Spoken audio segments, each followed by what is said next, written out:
adivinha, já estamos no módulo 3 com essas duas feras e com aquele monte de outras ferinhas que estão olhando pra gente. A posição deles é muito engraçada. Eu vou tirar um monte de foto, vou botar para vocês verem. É muito legal.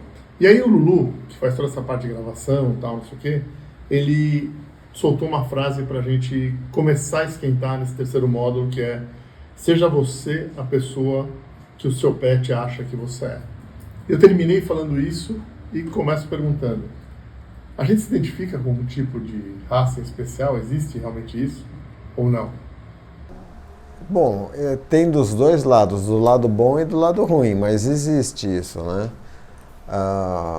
Primeiro, desenvolvendo a ideia dessa frase que o Lulu colocou, os animais são eternas crianças, né? Então, quando todo mundo acha a criança um barato, porque é inocente, porque, né, acredita. E eu já ouvi essa frase dizendo, seja o ser humano que o seu filho pensa que você é, né? O herói que pensa que você é. Com os animais a mesma coisa, eu acho, né? Então é uma oportunidade para você refletir sobre como você está agindo na sua vida. Eu acho interessante. Você tem alguns filmes de pessoas que maltratam animais ou que abandonam animais, e os animais ficam desesperados, porque isso é uma coisa que não passa pela cabeça deles. Ele nunca vai te abandonar, jamais. Ele dá vida por você. Você tem os cães, por exemplo, que são usados para resgate, cães usados para polícia.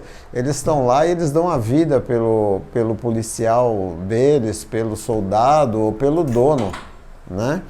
E o ser humano não. O ser humano é complicado, né? Então eu acho que tem tudo a ver essa frase aí, entendeu? Tenta ser o dono que o seu cão pensa que você vai ser melhor mesmo. Eu acho que fica uma provocação boa, né? Porque também a gente podia levar isso para o mundo corporativo, né? O quanto o teu chefe está sendo gente com você, ou o quanto você está sendo gente com quem está numa posição talvez hierárquica acima, ou seu par, ou trazendo para o nosso mundo, né? Eu acho que é muito... E aí, pegando o outro gancho também que o Lulu estava falando, que é a responsabilidade que a gente tem que ter frente à adoção de um pet, que eu acho também isso é importante. Agora eu tô a vez de falar. O pet, ele nunca vai ser independente, né? Que nem a gente estava falando, que uma criança, tudo bem, ela tem uma certa dependência, mas chega uma certa idade, ela cresce e vai sozinha. O pet não, independente da idade que ele tenha, ele nunca vai ser independente. Ele sempre vai precisar que você coloque água, comida, que leve para passear, que dê banho, que... todas essas questões. Então, quando você opta por ter um pet, você tem que entender que você vai ter esse pet por pelo menos, sei lá, 15 anos. E vai ter que dar atenção para ele todo dia, toda hora. Quando você quiser viajar, vai ter que pensar o que você vai fazer com ele. Você vai deixar em hotel, na casa de família, vai levar junto. Tem que ver se o hotel que você vai aceita pet, quanto que é. Tem que ter uma série de questões de responsabilidade para não deixar o pet largado, né? E tem uma outra coisa também. A Mandinha está falando sobre pet, ela está pensando em cães, porque ela tem cães. Mas tem pessoas que têm outros animais. Então o gato vive mais do que cachorro, o papagaio vive mais do que o cachorro. Então ela falou, você espera 15 anos, o papagaio pode viver 40 anos, entendeu? O gato vive bastante também. E cada um deles tem uma necessidade um pouco diferente. Então, depende do pet que você tem, né?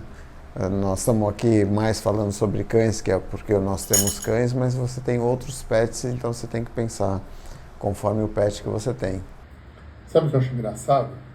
Que a Amanda falou um negócio, e de novo é uma provocação, que a gente fala assim: a partir do momento que você adota um pet, você sabe que você vai ficar com ele no mínimo 15 anos. E quando você contrata alguém? Você não tem essa responsabilidade de trazer a longevidade do cara dentro da empresa? Eu acho que isso é uma reflexão que a gente tem que ter. Pô, você contrata uma pessoa, você contrata ela por quanto tempo? Por um mês? Uma semana? Um dia? Um job? as pessoas não têm essa visão da contratação. Ou muitas vezes tem e fala, não, mas e aí como é que faz? Se você não alimenta, ou se você não treina, ou se você não dá subsídio, ou se você não dá ferramenta, ou se você, enfim. Então, tem os dois lados, né? Primeiro, o candidato a uma vaga na sua empresa, ele diz que ele tem uma série de aptidões. E ele tem que estar falando a verdade, porque ele vai ser testado para ter aquelas aptidões. Então, aí ele tem que ser sincero. E o contratante tem que ter também a sinceridade. E é um relacionamento humano, né? Então, precisa ser um relacionamento honesto entre os dois. Na minha empresa, por exemplo, a minha empresa tem 35 anos, o funcionário mais antigo deve estar lá há 33 e o funcionário mais novo há 20. Então, realmente, quando a gente contrata acreditando na aptidão dele e querendo que ele se desenvolva junto com a empresa. E a gente vai trabalhar para isso. Então, a minha empresa é pequena, mas é uma família. Nós estamos falando de família. Olha só, começou. Essa semana eles estão participando do nosso Construindo com o Silvio, e isso é muito engraçado, porque eles estão aqui embaixo e vai e volta, e aparece na câmera, ele está aí, ele está aqui. Gente, vamos para o próximo módulo. Estamos falando de relação humana com foco nos pets. Para pensar. E se você tiver um pet que você acha que é legal, manda pra gente. Manda foto. A gente vai postar, a gente vai aumentar o grupo. Se você curtiu, comenta e vamos seguir em frente. Até daqui a pouco. Silvio.